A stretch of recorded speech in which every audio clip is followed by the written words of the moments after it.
क्या हो कि आप एक बड़ी मुसीबत से बचे हो और उसी मुसीबत के कारण आपके अंदर एक अनोखी शक्ति आ जाए। कुछ ऐसा ही होता है जिन्हों के साथ।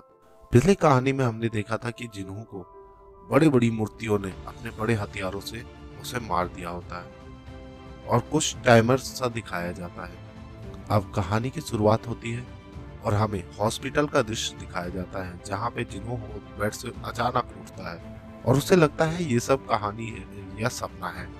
सपना समझ के वो छोड़ देता है, पर वो मंजर जो इतना भयानक था, दयनीय था, वो उसके सामने से नहीं जा पाता। तभी वहां पे हंटर एसोसिएशन का मैनेजर जिनचुल और उसके साथ काम की जिन दोनों आते हैं, क्योंकि उनको ही यही तहकीकात करने को कहा गया था कि आप पता करके आओ कि उस तहखाने में हुआ क्या था।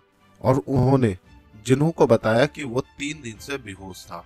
उसे यकीन नहीं होता, क्योंकि वो उठता है तो देखता है कि उसके दोनों हाथ पैर सही होते हैं। वहां पे क्योंकि कट गए थे, उसे फिर भी समझ नहीं आता। मैनेजर जिंचुल बताता है कि जब वहां पे व्हाइट टाइगर गिल पहुंची थी तब तुम वहां पे बेहोश पड़े थे। हालांकि वो दरवाजा भी गायब हो गया था, पर तुम वहीं पे पड़े थे और तुम्हारे सारे साथी मारे गए थे। कुछ को छोड़ करके सिर्फ तुम 5 आदमी ही बच कर आए थे, जिस वजह से व्हाइट टाइगर गिल तुम्हें ही सिर्फ लेकर आई, बाकी तो चले गए थे। और इस घटना में लीडर संघ का हाथ चला गया है, जिस वजह से वो आप दोबारा हो सके तो रेड पे ना जा सके। और जूही तो ऐसे ही मानसिक रूप से कमजोर हो गई है, क्योंकि उसके सामने से वो मंजर नहीं जा रहा है। एकांत में रहकर उस मंजर को भूलने की कोशिश कर रही है।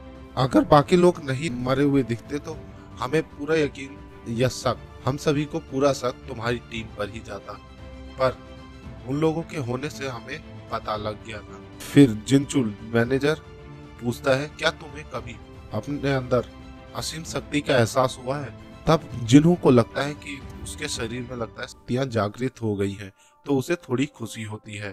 पर माना मीटर पे हाथ धरता है तो मीटर उसका रैंक बहुत ही कम बताता है, क्योंकि ई रैंक हंटर बनने के लिए भी 70 से ज्यादा महीना चाहिए और उसके अंदर सिर्फ 10 महीना था। जिस वजह से मैनेजर जिनचुल उसे आम आदमी ही समझता है। उसे लगता है अभी इसकी शक्तियां नहीं जागी, जरूर वहां पे कोई एस क्लास का हंटर होगा जिसने इसकी मदद की होगी। ये सोचकर वो चले जाता है।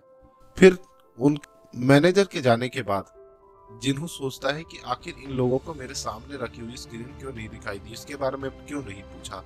खैर उसके बाद तुरंत ही जिन्हों की बहन टीना आती है। फिर जिन्हों उससे पूछता है, क्या तुम्हें मेरे सामने रखी हुई स्क्रीन दिखाई दे रही है? टीना पूछती है, कैसी स्क्रीन? हालांकि जिन्हों उसे टाल देता है। फिर पूछता है, क्या तुमने कभी गेम खेला है क्या? उसमें अगर जो नोटिफिकेशन आते हैं उसको कैसे खोला जाता है, ऐसा कुछ पूछता है। तब टीना पूछती है, आखिर तुम आज गेम के बारे में इतना क्यों पूछ रहे हो? तो जिन्हों बोलता है, बस ऐसे ही, बताओ तो सही। तो टीना बता देती है, सिर्फ क्लिक करो और ओपन कर लो। हालांकि वो खोल लेता है।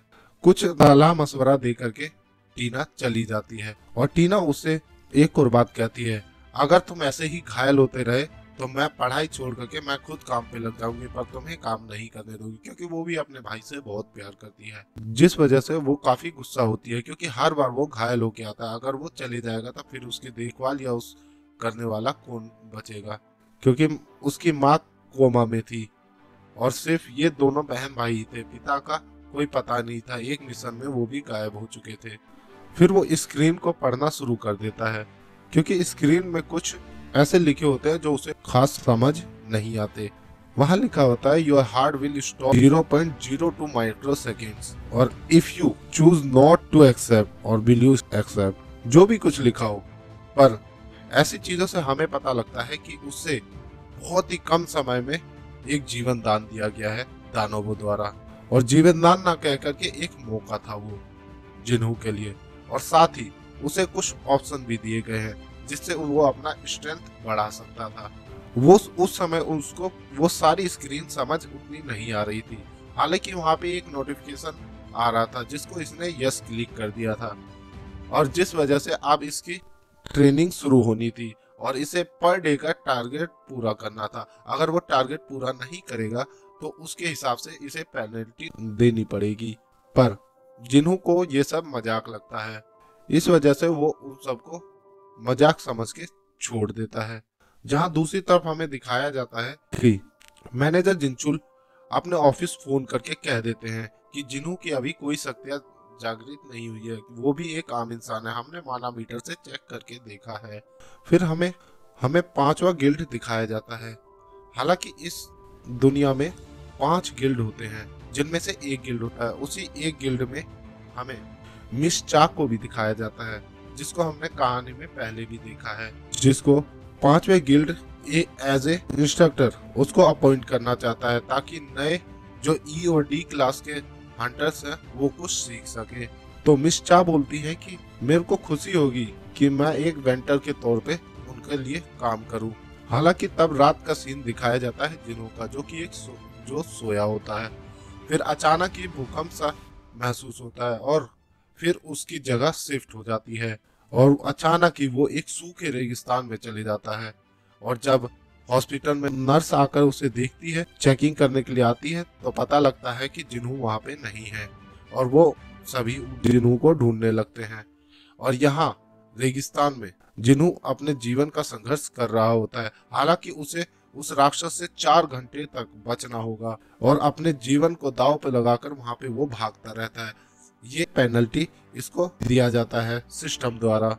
और जहां ये पेनल्टी पूरी हो जाती है तो उसे तुरंत उसके जगह पर भेज दिया जाता है, जिस वजह से उसे समझ आ जाता है कि मुझे रोज का टारगेट पूरा करना ही होगा। फिर रोज की तरह ये सुबह सुबह उठता है और अपने रोज का टारगेट पूरा करना शुरू कर देता है, जिसके डेली टारगेट होते हैं 100 पुशअप्स, 100 सिटअप्स, 100 स्क्वाट्स और 10 किलोमीटर की रनिंग। अगर नहीं पूरा करेगा तो इसे पेनल्टी फिर भरनी पड़ेगी। हालांकि कंपनी वाले जो गिल्ड होते हैं वो बचे हुए हंटर्स को फोन करते हैं और कहते हैं कि तुम्हें फिर से एक मिशन पे जाना होगा ताकि तुम्हारा डर कम हो सके। और वो ये भी कहते हैं कि मैं मानता हूँ कि तुम्हें पुराने हादसों की वजह से अभी रिकवरी नहीं हो पाई है, पर तुम्हें हिम्मत हारनी नहीं चाहिए। हालांकि उस ली जूही को भी बताया जाता है कि अब जिन्हों भी पहले से बेहतर हो गया है और उसको होश भी आ गया है। तो जूही फिर उसके लिए कुछ फूल लेकर, फल लेकर मिलने के लिए चली जाती है, जहां वो हॉस्पिटल से देखती है कि जिन्हों हॉस्पिटल में नहीं होता। हालांकि वो बाहर कुछ एक्सरसाइज कर रहा होता है, जिससे वो चौंक जाती है क्योंकि उसकी हालत ली जूही से भी बहुत गंभीर होती है। फिर भी वो कुछ दिनों में ही रिकवर हो गया और यहाँ एक्सरसाइज कर रहा है। उसे समझ नहीं आता आखिर इतनी हिम्मत उसमें आती कहाँ से है। फिर वो हॉस्पिटल में बैठ करके अपने फिर बोर्ड को समझने की कोशिश करता है। हालांकि उसको 3-4 दिन हो जाते हैं, जिससे उसे वो पैनल समझ में आने लगते हैं जो ब्लैक स्क्रीन उसके सामने आती है।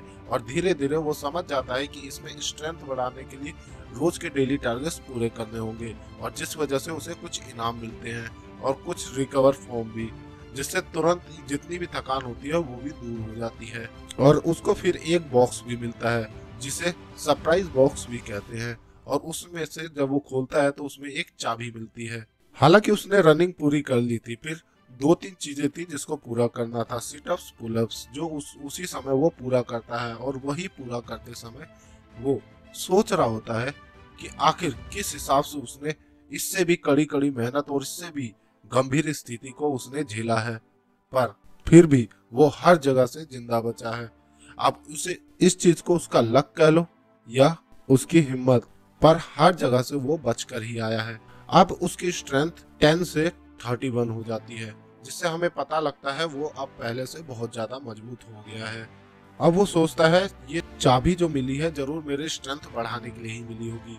फिर वो उस चाबी को लेकर अपने स्ट्रेंथ बढ़ाने के लिए गुफा की तरफ चल देता है। हालांकि ये एक अदृश्य दरवाजा होता है, जिसके अंदर ये चाबी डालने से ये दूसरे डायमेंशन में चले जाता है, जहां इसे एक नोटिफिकेशन दिखाया जाता है जिसमें टेलीपोर्टेशन स्टोन इसको लाना होता है, और वो एक टारगेट होता है कि वहां के सभी दानव को मार करके इसको टेलीपोर्टेशन स्टोन प्राप्त करना होगा। तभी इसके पीछे वाले गेट दरवाजे बंद हो जाते हैं। ये समझ नहीं पाता आखिर ये बंद कैसे हो गए, क्योंकि ये तो यही सोचकर आया था कि अगर मैं वहां जीत नहीं पाया तो वहां से भाग जाऊंगा तुरंत के तुरंत। पर अब ये मुमकिन नहीं है, अब इसे लड़ना ही होगा, क्योंकि ये समझ जाता है कि ये अब दूसरे डायमेंशन में है। इसे जीत कर ही आगे बढ़ना होगा और सिर्फ टेलीपोर्टेशन स्टोन ही है जो इसे वापस इसकी दुनिया में ले जा सकता है। तभी उसके सामने गोबलिन्स आ जाते हैं, जिसके ऊपर हमें ऑरेंज कलर की स्क्रीन दिखाई जाती है, जिससे हमें पता चलता है वो सभी उनकी स्ट्रेंथ के ऊपर बताया जा रहा है। गोबलिन जिन्हों के ऊपर हमला करते रहते हैं और वो बचने की कोशिश कर रहा होता है, क्योंकि वो समझ नहीं पाता, वो अपने आप को अभी भी कमजोर समझ रहा होता है। पर एक बार को उसके अंदर हिम्मत जाग जाती है और एक गोबलिन्स को अपनी पूरी हिम्मत से मार देता है। तब उसे समझ आता है उसकी स्ट्रेंथ पहले से बढ़ गई है। फिर वो बाकी दो गोबलिन्स को भी बड़ी आसानी से मार देता है। पर उसके जस्ट तुरंत बाद एक भेड़िया जैसा दिखने वाला राक्षस आता है, जिसके ऊपर हमें रेड स्क्रीन दिखाई जाती है। अब ये स्क्रीन का कुछ खास समझ नहीं आता, पर हमें आगे जरूर बताया जाएगा। भेड़िया जैसा दिखने वाला दानव बहुत फास्ट होता है, इतना ताकतवर दानव उसने अभी तक नहीं देखा, और उससे कहीं ज्यादा ताकतवर होता है, जो उस पर हमला कर देता है, जिसकी वजह से उसके गालों के ऊपर एक छोटी सी खरोंच आ जाती है। पर उसके अंदर एक डर भी होता है, और वो उस डर के कारण वो उसके पैर हिल नहीं रहे होते। वो समझ नहीं पाता आखिर ये हो क्या रहा है। उसकी हिम्मत बहुत ज्यादा होती है, हिम्मत से तो वो जीत जाता है, पर पता नहीं उसके मन के अंदर एक छोटा सा डर भी होता है, जिससे वो लगता है नहीं जीत पाता, और वो वहीं पे खड़ा रह जाता है। और हमें दिखाया जाता है कि उस भेड़िए ने उस जिन्हों पर हमला कर दिया होता है, और तभी ये कहानी खत्म हो जाती है। और मैं कोशिश कर रहा हूँ कि और भी इससे बेहतर हो सके, क्योंकि प्रैक्टिस मैन मेक परफेक्ट, इसी वजह से मैं कोशिश कर ही रहा हूँ। और अगर आपको ये कहानी पसंद आई हो तो लाइक एंड सब्सक्राइब जरूर करें। धन्यवाद।